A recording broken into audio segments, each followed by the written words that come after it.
Shalom Bapak Ibu Saudara dan anak-anak yang terkasih di dalam Tuhan Yesus Kristus. Kiranya kita semua dalam keadaan sehat, selamat, tetap semangat, penuh damai sejahtera dan bersukacita. Hari ini kita merayakan Rabu Abu. Rabu Abu menandakan awal masa Prapaskah sekaligus masa pantang dan masa puasa. Dalam bacaan kitab suci kali ini, Tuhan mengajak umatnya untuk melihat kembali motivasi di dalam beribadah.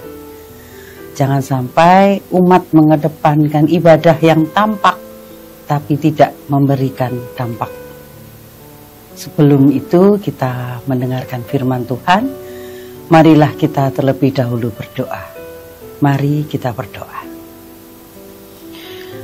Tuhan Allah Bapa kami, Allah yang senantiasa memberikan kasih karunia bagi kami.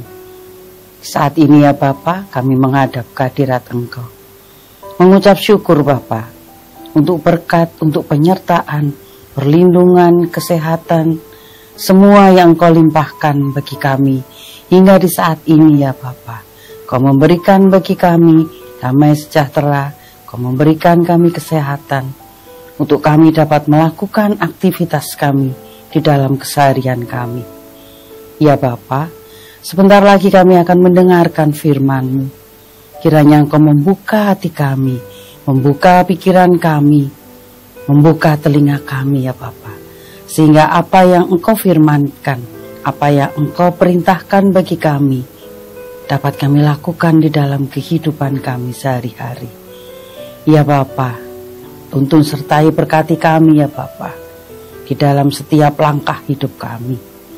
Inilah doa kami Bapa, yang kami serahkan di dalam nama anak-Mu, Tuhan kami Yesus Kristus, Juru Selamat kami yang sejati. Amin. Sapaan harian kita di saat ini berjudul Rabu Abu, Antara Dosa dan Anugerah. Dan bacaan kita di saat ini diambil dari Yoel 2 ayat 12 sampai dengan 17 yang demikian bunyinya. Yoel 2 ayat 12 sampai 17, seruan untuk bertobat. Tetapi sekarang juga demikianlah firman Tuhan, berbaliklah kepadaku dengan segenap hatimu, dengan berpuasa, dengan menangis dan dengan mengaduh. Koyakkanlah hatimu dan jangan pakaianmu. Berbaliklah kepada Tuhan Allahmu, sebab Ia pengasih dan penyayang, panjang sabar dan berlimpah kasih setia. Dan Ia menyesal karena hukumannya. Siapa tahu mungkin Ia mau berbalik dan menyesal dan ditinggalkannya berkat menjadi korban sajian dan korban curahan bagi Tuhan Allahmu. Tiuplah sangkakala di Sion, adakanlah puasa yang kudus, maklumkanlah perkumpulan raya. Kumpulkanlah bangsa ini, kuduskanlah jemaat, himpunkanlah orang-orang yang tua, kumpulkanlah anak-anak, bahkan anak-anak yang menyusu. Baiklah pengantin laki-laki keluar dari kamarnya, dan pengantin perempuan dari kamar tidurnya. Baiklah para imam, pelayan-pelayan Tuhan, menangis di antara balai depan dan mezbah dan berkata, sayangilah ya Tuhan umat-Mu, dan janganlah biarkan milik-Mu sendiri menjadi cela, sehingga bangsa-bangsa menyindir kepada mereka. Mengapa orang berkata di antara bangsa, di mana Allah mereka? Bapak, Ibu, dan saudara-saudara yang terkasih, Rabu Abu merupakan suatu tradisi gerejawi untuk menghayati momen penuh kesadaran akan keberdosaan dan kefanaan kita sebagai manusia. Berbicara mengenai Rabu Abu memang tidak lepas dari kesadaran akan keberdosaan manusia.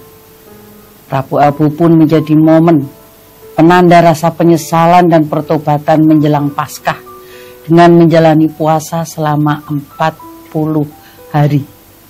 Dan selama masa 40 hari itu, umat diajak untuk mengambil langkah penyesalan dan pertobatan serta berpantang.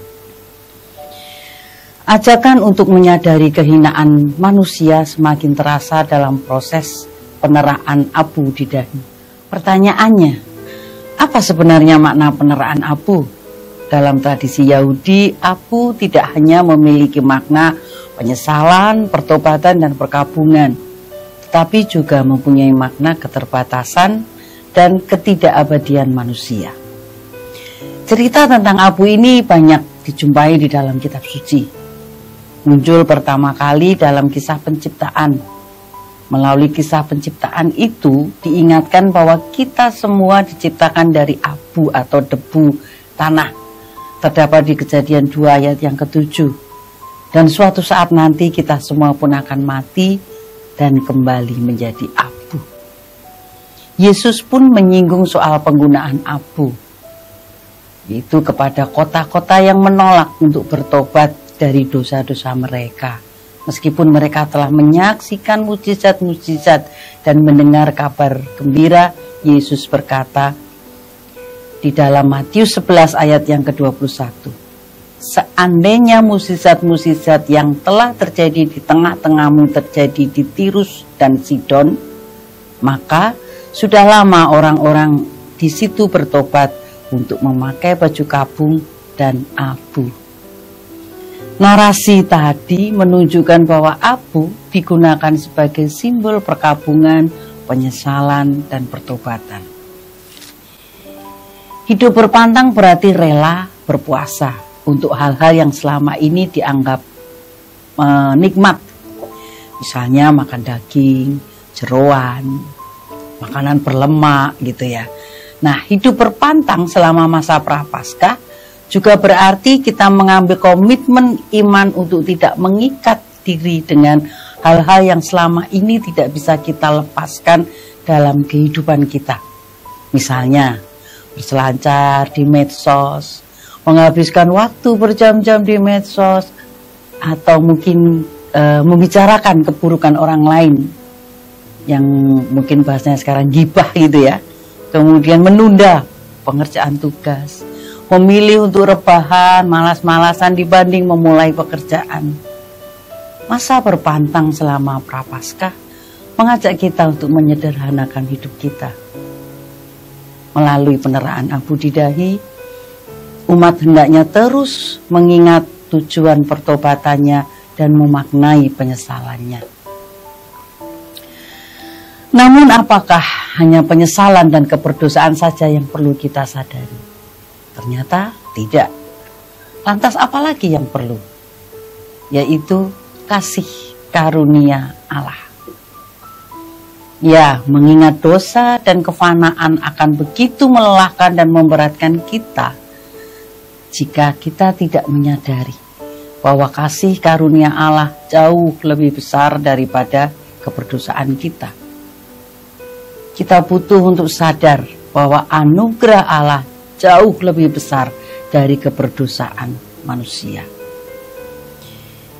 Kebenaran yang utuh dalam memaknai Rabu Abu akan kita dapatkan jika kita juga menghayati keduanya, yaitu keberdosaan kita sebagai manusia dan juga betapa besarnya kasih karunia Allah yang telah menyelamatkan kita dan mendorong kita untuk merasa terbebas dari belenggu dosa.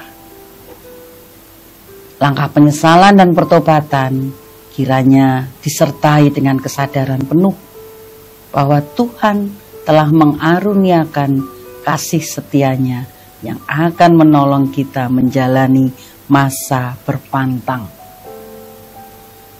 Hidup berpantang tidak lagi hanya digerakkan oleh beban dosa, tetapi juga dengan pembebasan yang dikaruniakan Allah melalui kasih setianya. Anugerah kasih setia Allah juga menghendaki respon aktif dari kita sebagai umatnya.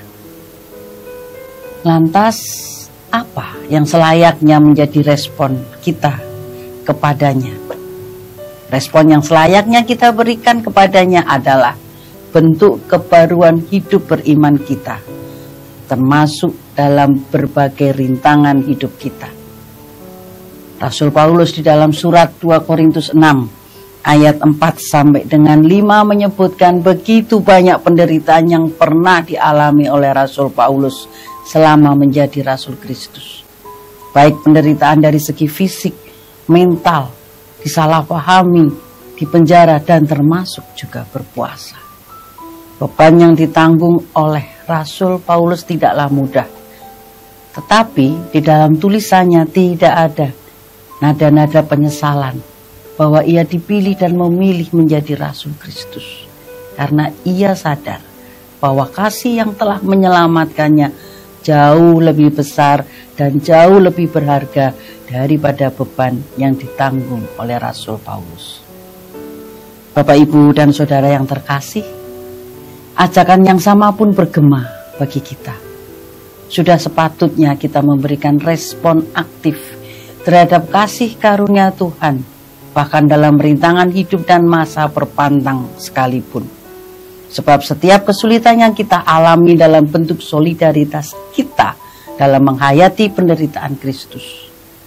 Masukilah sedalam-dalamnya realitas penderitaan sembari mengingat bahwa kasih karunia Allah lebih besar dari keberdosaan dan kefanaan kita sebagai manusia.